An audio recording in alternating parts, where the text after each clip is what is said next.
கிறிஸ்துவில் பிரியமானவர்களே, ஆண்டவராக இயேசு கிறிஸ்துவின் நாமத்திலே உங்கள் யாவரை வாழ்த்தி ஆசீர்வதிக்கிறேன். இந்த நாளுக்கு என்று தேவன் நமக்கு அருளி இருக்கும் ஜீவ வார்த்தை சங்கீதங்களின் புஸ்தகம் 136 அதிலே 25வது வசனம். மாம்ச தேகமுள்ள யாவுக்கும் ஆகாரம் கொடுக்கிறவரை துதியுங்கள், அவர் கிருபை என்றும் உள்ளது. நம்முடைய தேவன் ஆகாரம் கொடுக்கும் தேவனாக இருக்கிறார். சங்கீதம் 104 அதிலே 27ஆம் வசனத்தை கவனிக்கும் பொழுது ஏற்ற வேளையில் ஆகாரத்தை தரும் தேவன் என்று அங்கு எழுதியிருக்கிறது. It is a day of supernatural supplies. இயற்கைக்கு அப்பாற்பட்ட விதத்திலே தேவன் உங்கள் தேவைகள் அனைத்தையும் சந்திக்கும் ஒரு நாளாய் இந்த நாள் இருக்கிறது. தேவனுடைய பிள்ளைகளே, அப்பாவின் வீட்டிலே வேலைக்காரருக்கும் பூர்த்தியான சாப்பாடு இருக்கிறது என்று புத்தி தெளிந்த குமாரன் ஒப்புக்கொள்கிறான். லூக்கா 15ஆம் அதிகாரம் 17ஆம் வசனத்தை வாசிக்கும் பொழுது நாம் அங்கே அறிந்து கொள்கிறோம். கர்ச்சிக்கும் சிங்கங்களுக்கும் கூப்பிடுகிற காக்கை குஞ்சுகளுக்கும் அவர் ஆகாரம் கொடுக்கிறவராய் இருக்கிறார். பலமுள்ளவர்களையும் பலனற்றவர்களையும் போஷித்து காப்பாற்றுகிறார். சங்கீதம் 104 அதில் 28 கவனிக்கும் பொழுது, நீர் கொடுக்க அவைகள் வாங்கிக் கொள்ளும், நீர் உம்முடைய கையை திறக்க அவைகள் நன்மையினால் திருப்தியாகும். இன்றைக்கு கர்த்தர் உங்களுக்காக தம்முடைய கரத்தை திறக்கிறார். தேவனுடைய பிள்ளைகளை, நீங்கள் நன்மையினாலே திருப்தி அடையும்படிக்கு, அவருடைய சம்பூர்ண ஆசீர்வாதங்களை பெற்றுக்கொள்ளும்படிக்கு, சிறப்பானதை உங்களுக்கு அவர் அருளும்படிக்கு தம்முடைய கரத்தை இன்றைக்கு உங்களுக்காக திறக்கிறார். உங்களை நன்மையினாலே திருப்தி செய்யும்படிக்கு தேவ தயவுள்ள கரம் இன்றைக்கு உங்களுக்காய் திறக்கப்படுகிறது. என கேட்கும் தேவனுடைய பிள்ளைகளே, எலியாவுடைய வாழ்க்கையை நாம் சற்று ஆராய்ந்து பார்க்கும் பொழுது, தியானிக்கும் பொழுது, அங்கே தேவன் அவனை 3 விதமாய் போஷித்தார். 3 விதமாய் விசேஷமாய் அவனை போஷித்து நடத்தினார். அதை குறித்து நாம் தியானித்து முடிக்கலாம் என்று நினைக்கிறேன். 1 ராஜாக்களின் புஸ்தகம் 17ஆம் அதிகாரம் அதிலே 3 முதல் 6 வரையுள்ள வசனங்களை வாசித்து பார்க்கும் பொழுது, அங்கே ஆண்டவர் சொல்லுகிறார், காகங்களை கொண்டு உன்னை போஷிப்பேன் என்று சொல்லுகிறார். இது ஆச்சரியமான ஒரு காரியம். காகங்களை கொண்டு போஷிக்கும் ஒரு அனுபவம். கேரித் ஆற்றங்கரையிலே கர்த்தருடைய வாக்கின்படி அவன் ஒளித்துக் கொண்டிருக்கிறான். அவன் இருந்தது யாருக்குமே தெரியாது. ஆனால் இந்த காகங்கள் அவனை தேடி காலையிலும் வந்தது, மாலையிலும் வந்தது.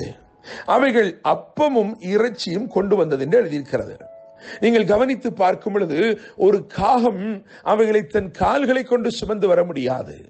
அவைகள் தங்களுடைய அழகில் தான் சுமக்க வேண்டும், தங்களுடைய வாயிலே சுமக்க வேண்டும் என கேட்கிற தேவனுடைய பிள்ளைகளே, அப்படியாக வயிற்றுக்கும் வாய்க்கும் நெருக்கமாய் இருந்த போதிலும் அவைகள் உண்மையாய் கொண்டு வந்து ஊழியக்காரனுக்கு அவைகளை கொடுத்தது.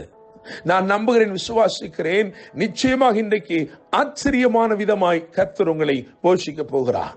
காகங்கள் மூலமாய் ஆகாரம் வந்தது என்று சொல்லி எழுதியிருக்கிறதே.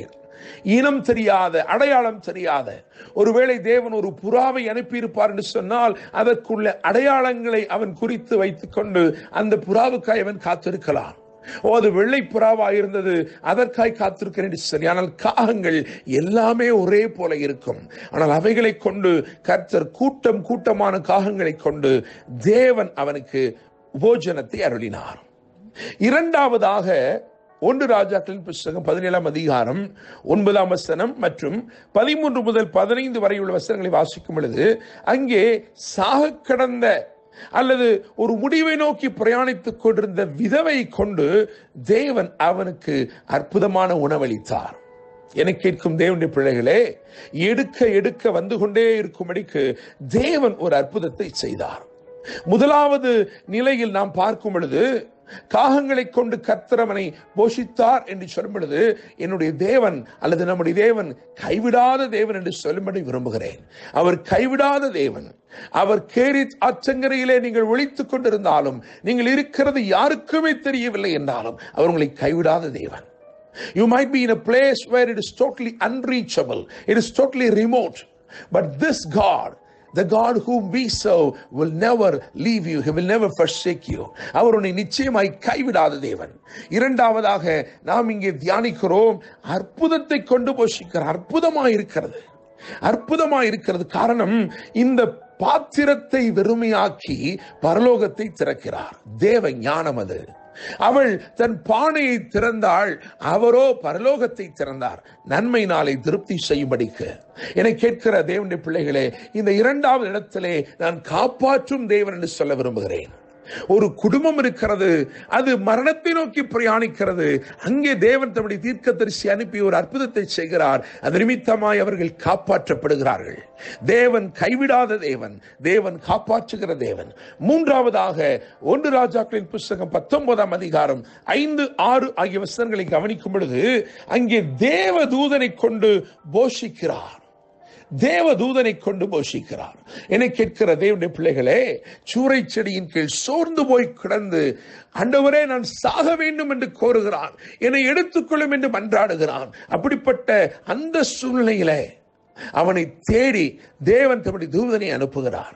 என்னை கேட்கிற தேவனுடைய பிள்ளைகளே, முதலாவது கைவிடாத தேவன், இரண்டாவது காப்பாற்றுகிற தேவன், மூன்றாவது கரிசனை உள்ள தேவன். உங்களுடைய சோர்வுகள், உங்களுடைய பலவீனங்கள், உங்களுடைய மனதிலே எழும்புகிற அந்த சின்ன சின்ன காரியங்கள் எல்லாவற்றையும் அறிந்திருக்கிறார். உங்களுடைய கிளேசங்கள் அவருக்கு மறைவாய் இருக்கவில்லை. தேவனுடைய பிள்ளைகளே, கரிசனையுள்ள தேவன் தேவதூதனை அனுப்பி ஒரு போஜனத்தை கொடுக்கிறார். அந்த போஜனம் அவனை பலப்படுத்துகிற போஜனமாக இருந்தது. அந்த போஜனத்தின் பலத்தினாலே தேவ பர்வதமாகிய ஓரே மட்டும் அவன் நடந்து சென்றான் என்று எழுதியிருக்கிறது. நம்முடைய தேவன் போஷிக்கிற தேவன், நம்முடைய தேவன் நம்மை காப்பாற்றி வழிநடத்துகிற தேவன்.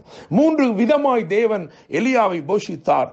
1 காகங்களை கொண்டு, 2 விதவை கொண்டு, 3வது தேவதூதனை கொண்டே போஷித்தார். கைவிடாத தேவன், காப்பாற்றுகிற தேவன், கரிசனையுள்ள தேவன்.